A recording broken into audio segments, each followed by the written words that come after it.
So I've had this tool kicking around in the shop for the last few months at this point, and I'm really excited to finally put it to good use. And since this is what I've been rolling with since I upgraded to my new saw, you can tell it doesn't even come close to working with this. I think it's about time to build a new crosscut sled.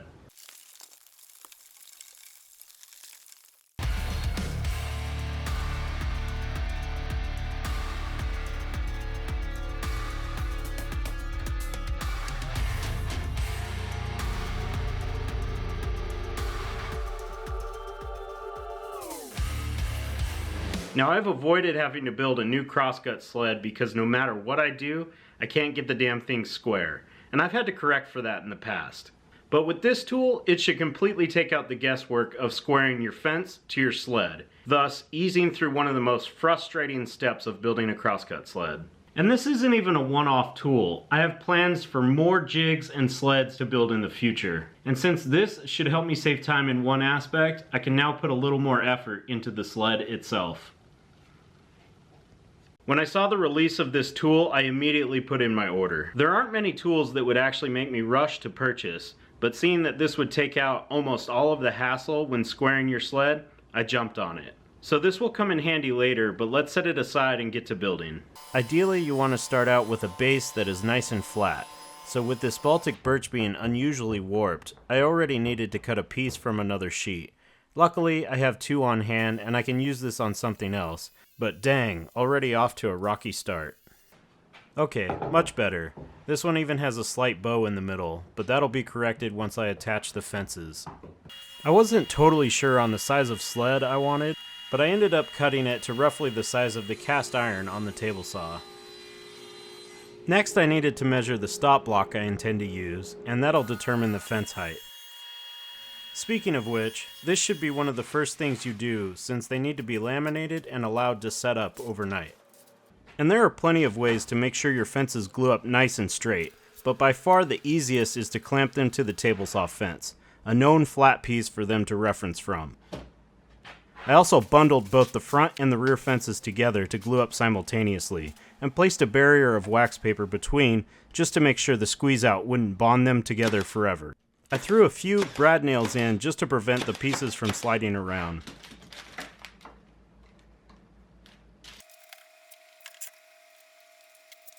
Then I used as many clamps as I could to lock everything down and let it sit overnight. The next day, I took the fence pieces out of clamps, and it's just amazing how well this works.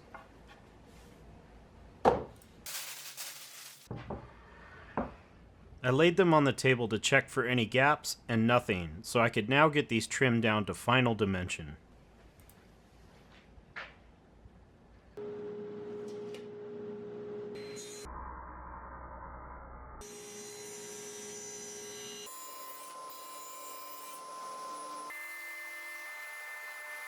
I have this sheet of black laminate that's been sitting in my storage rack that I've planned to use for multiple projects. This will be my first time applying laminate, so laugh along as you watch me struggle through this process.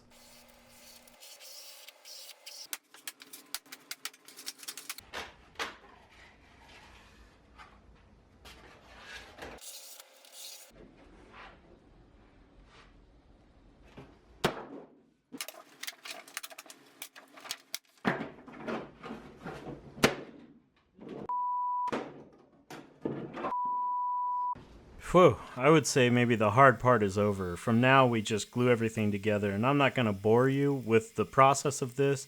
You could just watch me speed through it really quick. But I'm sure you've seen thousands of YouTubers do this before. Basically, just make sure both sides are dry before connecting them together, as they will not move the second they make contact.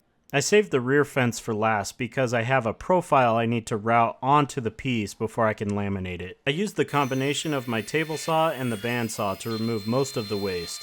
Then I could use my router to copy the shape from the template onto the fence piece. And then just a quick sand to refine the shape. And after laminating both faces, I can now trim the excess from both fences.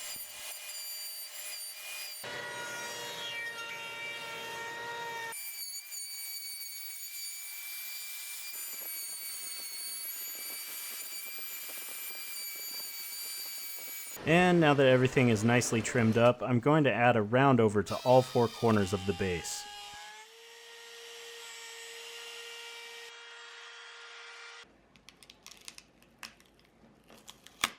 At this point, I had enough pieces to mock it up real quick. Can you tell where I drew my inspiration from?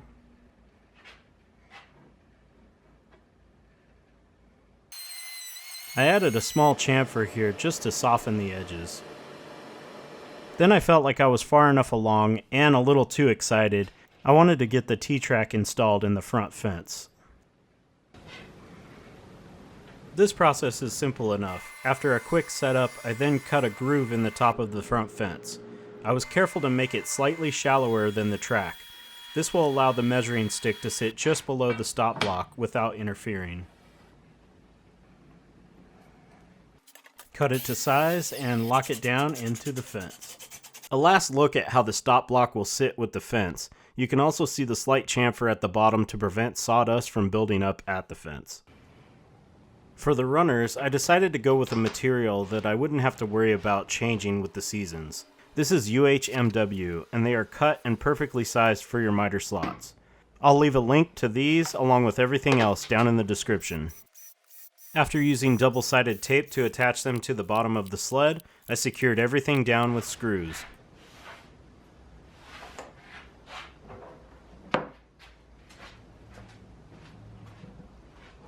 You're full of it! The next step is to start working on the recesses for the zero clearance inserts. Since I'm modeling this after Jason's version, I felt like I needed this. But looking back at it now, I don't think I do, especially with how much finagling it took to get everything level and at the correct depth. And honestly, I don't think I'll ever end up changing the insert, since I plan on making another sled that will handle dados and such. You'll see what I'm talking about as we progress, but do whatever suits your needs best. You could skip this step completely and it wouldn't even matter. I just see this part as a little bit too much effort for what it was worth. And again, looking back at this now, I could have just ran this through a dado stack on the table saw. Now before I can attach the fences, I need to add dados in the base for the T-track for the hold downs.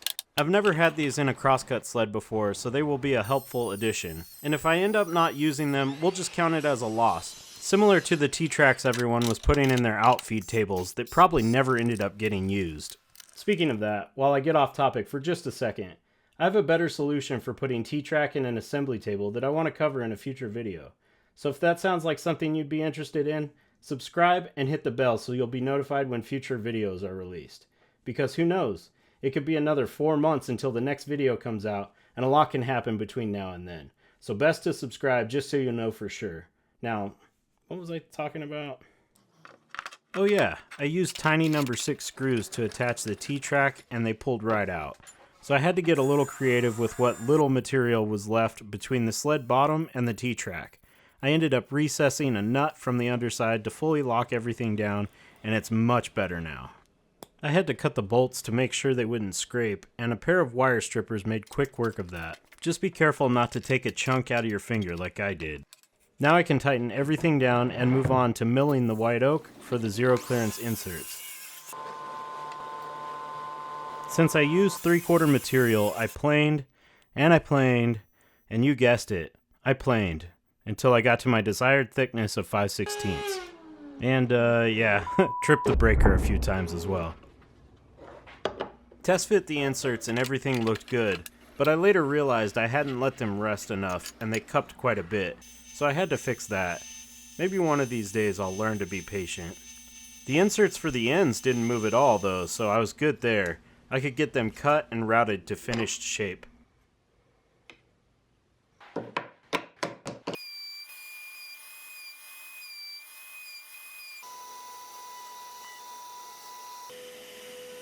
I went back and forth quite a bit on how I was going to attach these to the sled. I ended up using various methods including double-sided tape and CA glue, but for the base insert I went with screws only, a bunch of them, 20 to be exact. Now was it necessary? Probably not, but I had to try and counter the cupping of the insert somehow. You'll also notice that I made the recess for the base insert stretch from front to back. That's so you can replace it without having to remove the fences. It just slides in when it needs to be replaced.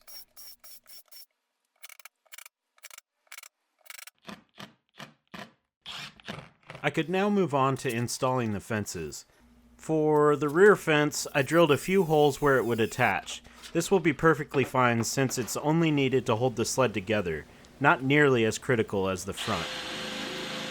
And since I'll be squaring up the front fence later, I drilled the oversized holes with a recess to allow for adjustment.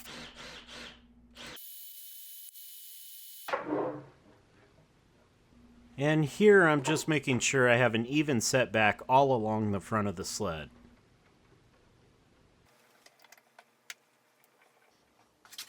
Flip it over again and I can now extend those holes deep into the front fence. With the bolts being 3.5 inches long, I needed this hole to be as straight as possible.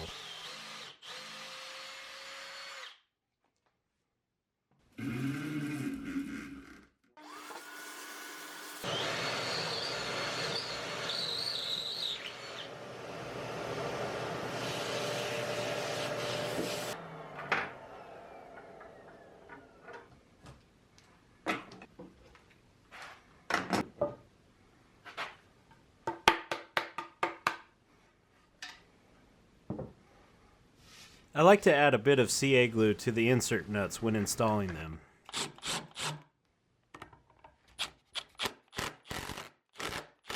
Next, I wanted to add some assurance that the fence wouldn't get knocked loose.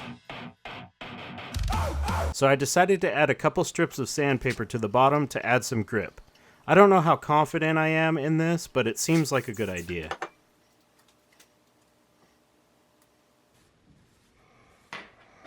Then I reattach the front fence using the bolts I mentioned earlier, and I can move on to the rear fence.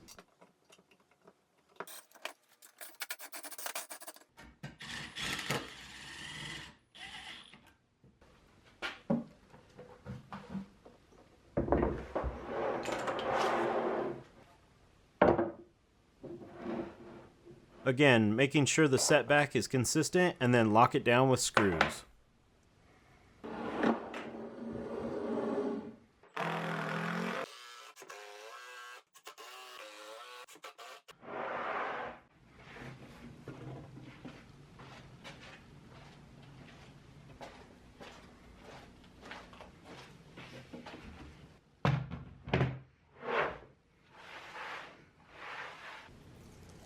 Now it's time to get all the details finished up, including these fence inserts. I used a combination of CA glue and double-sided tape for a semi-permanent installation.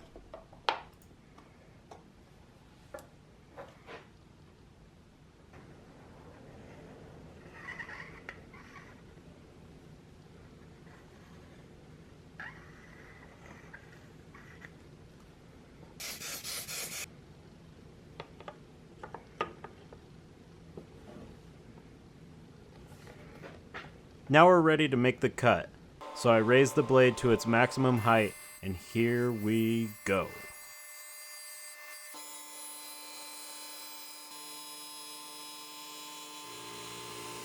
I brought the blade all the way to within 1/4 inch of the front fence, and... Now for the formerly most difficult step in building your crosscut sled. We finally get to square up our fence to the kerf of the blade, and I'm going to do that using the aforementioned Jig Square by KM Tools.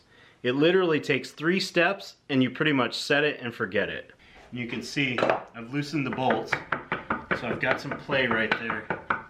And now all I have to do is use this by adjusting these 3 pegs to fit within the slot. Boom, just like that. Look at that. And all you have to do is clamp your fence to the jig and then lock it into place. So let's do that right now.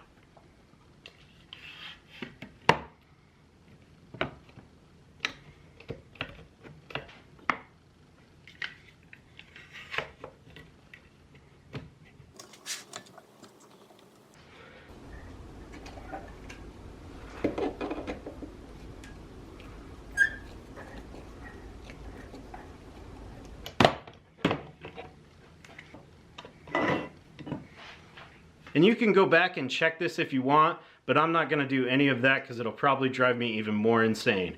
This is super quick and easy, and it solves the biggest problem when building a crosscut sled. Now, with everything squared up, I can finalize the cut all the way through.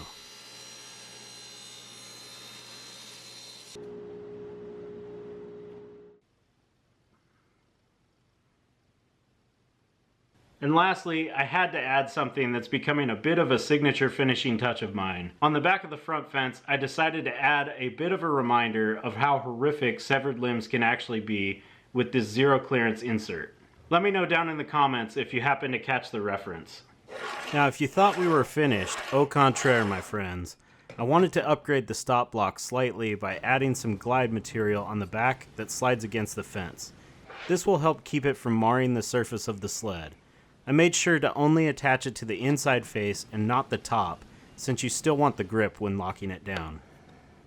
I also noticed when flipping the stop block around, the bolts had a tendency to move. So I quickly 3D printed this T-track bolt carrier of sorts, and all it really does is keep their position so it will slide back on more easily. I also needed to add the ruler on both sides of the blade. I did this by setting the stop block at a random dimension and running a scrap through the blade. This is now the known dimension, and all you have to do is match that with the 0 on the ruler. I used another scrap piece to push it into place, then remove the backing and stick it down. So I might as well throw my tape measure away because I won't be needing it since the measurements are built into the sled now. Totally kidding. Tape measures are almost like clamps. You seriously can't have enough lying around.